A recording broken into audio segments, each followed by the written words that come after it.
Alors il s'agirait maintenant de comprendre quelles sont les causes de cette révolution de 1789 et pourquoi depuis, eh bien, nous avons toujours connu en fait un cercle de révolution. Pourquoi nous avons toujours connu eh bien, différents régimes politiques mais qui admettent toujours finalement le libéralisme. Il faut d'abord voir que la situation du royaume de France en 1789, elle est parfaitement dépendante de celle dans laquelle le roi Louis XIV l'avait laissée.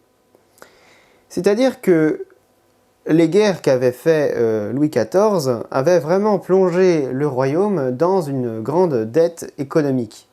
Il avait déjà essayé de résoudre le problème en créant le secret bancaire, par exemple, en Suisse.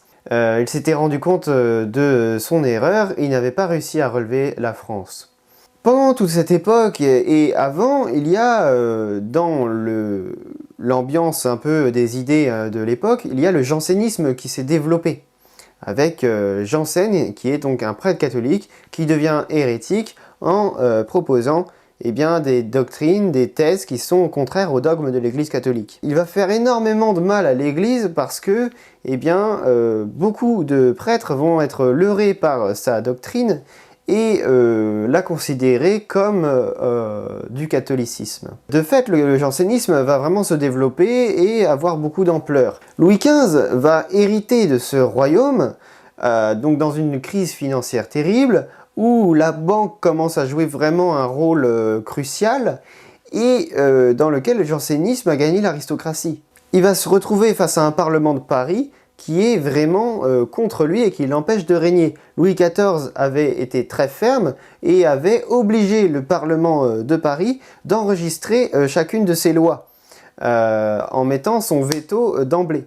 C'est le Parlement de Paris, en fait, c'est donc la plus haute administration juridique du royaume qui donc enregistre les lois formulées par le roi et qui donne son refus d'enregistrement si elles ne sont pas conformes ni au droit naturel ni aux lois fondamentales du royaume, et qui va alors exercer son droit de remontrance contre le roi jusqu'à ce que le roi formule, voilà, par un jeu de navette en fait, une loi qui soit conforme pour le bien du royaume.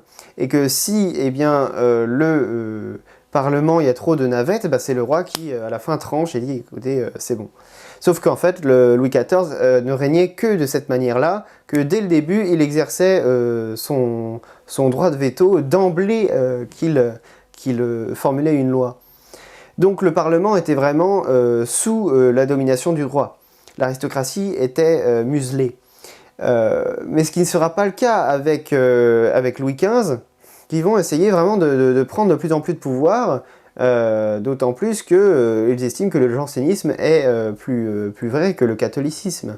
Et Louis XV, qui n'a pas envie de régner constamment contre son Parlement, va faire un jeu politique magnifique. Il va complètement changer son Parlement de fond en comble, en enlevant en fait tous les aristocrates, en les exilant. Donc l'exil, c'est comme l'ostracisme en démocratie, sauf que là ça se passe toujours du coup dans le territoire, et que les mecs, bon, ils font partie de l'aristocratie, ils restent dans des belles maisons, voilà, ils sont bien. Et voilà, ils sont seulement écartés du pouvoir politique. Et donc il va en fait préparer ce coup-là, parce que normalement c'est pas un truc qui est possible, parce que le roi a besoin d'une aristocratie sur laquelle s'appuyer pour pouvoir eh bien, régner.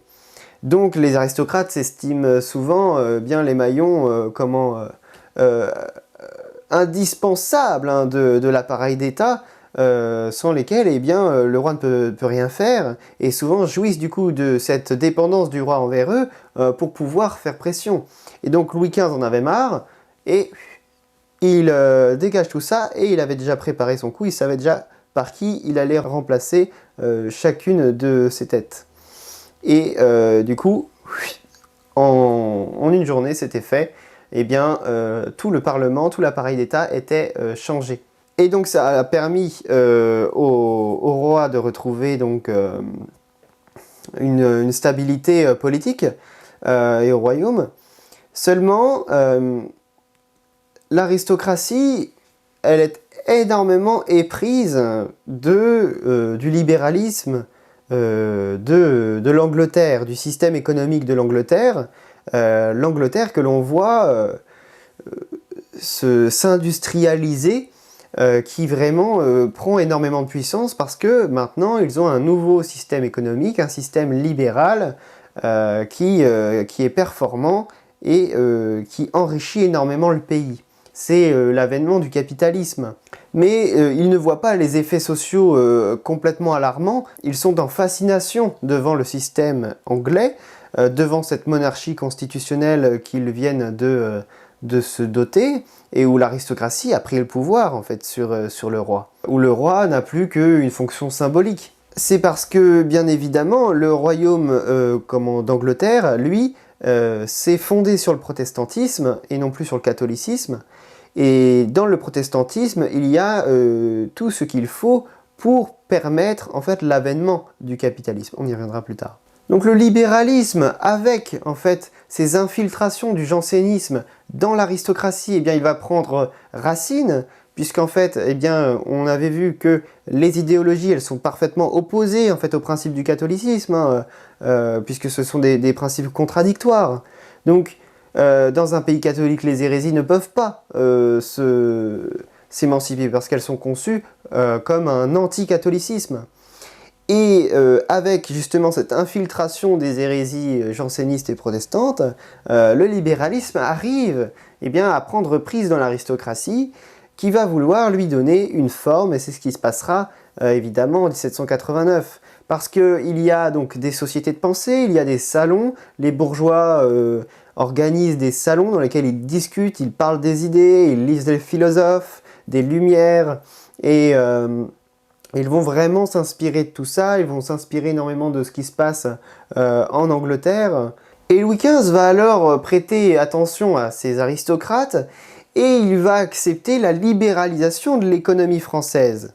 Ce qui va permettre finalement aux bourgeois de spéculer sur les marchandises, c'est-à-dire qu'ils vont pouvoir faire des stocks de marchandises, attendre que la demande devienne forte, puisque l'offre aura été faible, puisque les ressources sont thésaurisées, et comme les ressources sont thésaurisées, l'offre diminue, la demande augmente, et donc l'offre devient plus rare, plus chère, et donc ils vont pouvoir faire de l'argent en achetant à bas coût des gros stocks de marchandises qu'ils vont pouvoir ensuite revendre plus cher quand la demande aura élevé. Et ils vont si bien spéculer qu'ils vont également spéculer sur le prix du grain.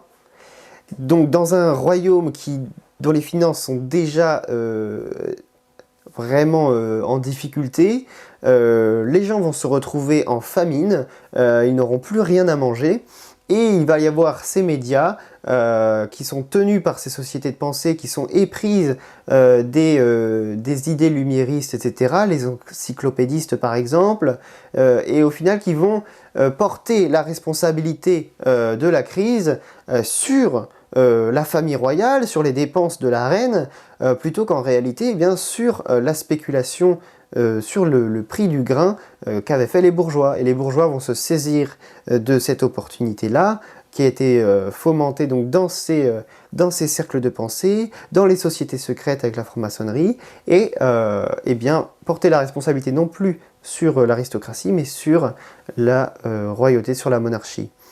Et justement, eh bien, après, se proposer en alternative, se proposer en assemblée constituante, en république.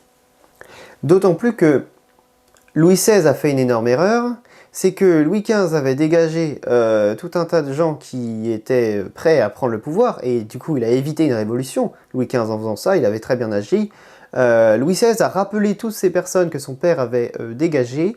Il a bien trop laissé d'importance aux jansénistes dans son entourage, ce qui va finalement rapprocher ses ennemis de lui, et il aura été trop gentil au moment de la Révolution. Lui, bon chrétien, ne voulant pas faire couler le sang des Français, eh bien, ne prendra aucune mesure pour empêcher les révolutionnaires d'agir, et ils finiront par le décapiter. On dira de Louis XVI des tas de mauvaises choses, comme quoi il a fui, qu'il n'était pas en accord avec le projet national, etc. Alors qu'en fait, il n'a fait que se rendre compte bien trop tard que l'aristocratie n'était pas là pour ériger un meilleur système, mais pour prendre le pouvoir et créer un système économique qui puisse les servir.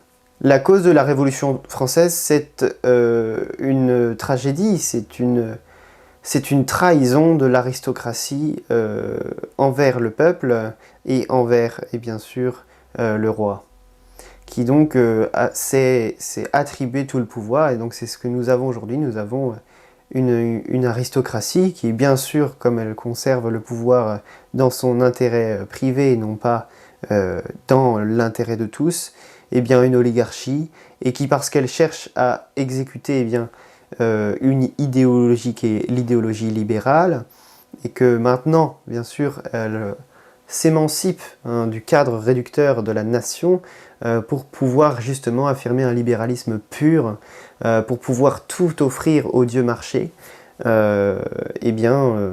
sur un plateau d'argent. Voici que nous sommes dans ce système-là. Voilà les causes de la Révolution et le pourquoi de la situation actuelle.